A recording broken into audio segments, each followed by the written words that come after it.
Vatten för mig betyder nog koppling till natur, tänker jag liksom på vatten, men också kretslopp och harmoni.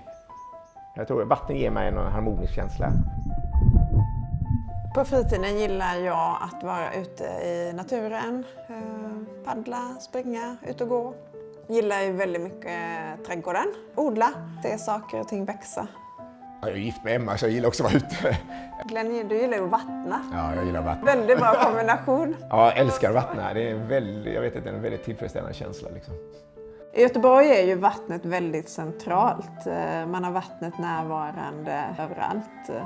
Kanaler, älven, havet såklart. Det är lätt att man ser vatten i städerna som ett problem, men i Göteborg så jobbar vi mycket med att se fördelarna med vatten, att ta om hand det vi har och utnyttja vattnet som en resurs. Det är inte bara samhället som ska göra det här utan också att vi måste hantera liksom som privatpersoner. Vi försöker ju leva hållbart genom att inte använda för mycket av naturens resurser utan hushålla med det vi kan. Alla har ett ansvar.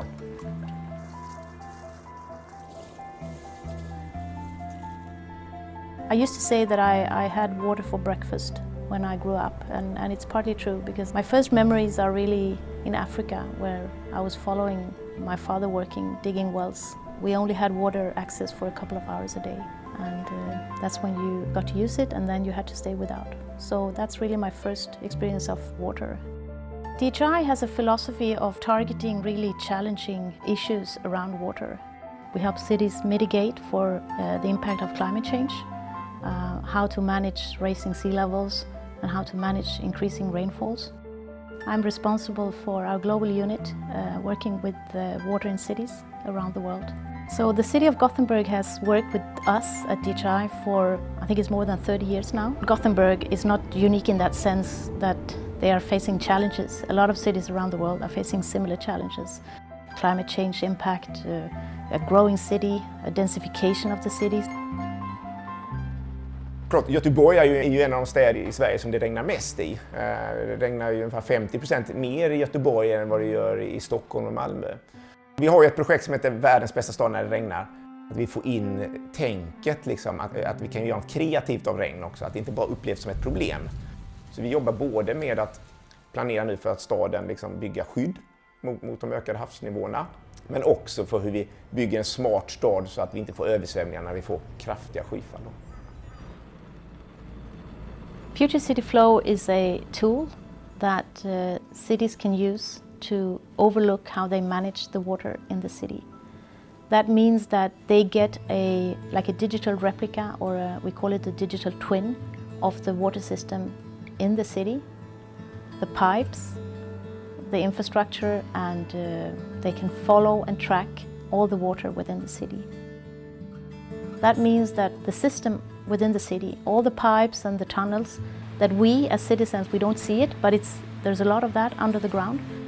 It's a tool that helps the city to predict what is going to happen. If there's a huge rainfall coming, they will be aware of it. That means that they can proactively plan for that event.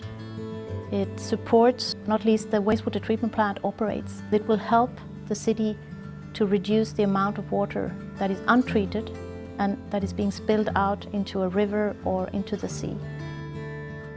Future City Flow har också en stor betydelse för hur vi kan köra reningsverket när det regnar som mest och vi får höga flöden. Då hjälper den här modellen oss att styra vårt inloppsflöde så att vi utnyttjar vårt reningsverk så effektivt som möjligt. Tekniken tar det till en nivå där människan liksom inte kan liksom förutse saker och ting. Det är inte bara liksom att det automatiseras utan också att systemet kan förutse och göra beräkningar och den biten som är så långt mer gående än vad vi människor klarar av. Liksom. I think the future of Gothenburg looks good. Looking at the future of water, I'm very optimistic. I think we are improving in the way we managed it. The community of water and the water industry is really collaborating a lot. There's a lot of knowledge sharing and not least technology and the opportunities or the abilities what we can do today. We talk a lot about digital water and smart water these days. because we have that today, I'm very positive in that we can really find even better solutions in the future. So it's really a next step of this journey.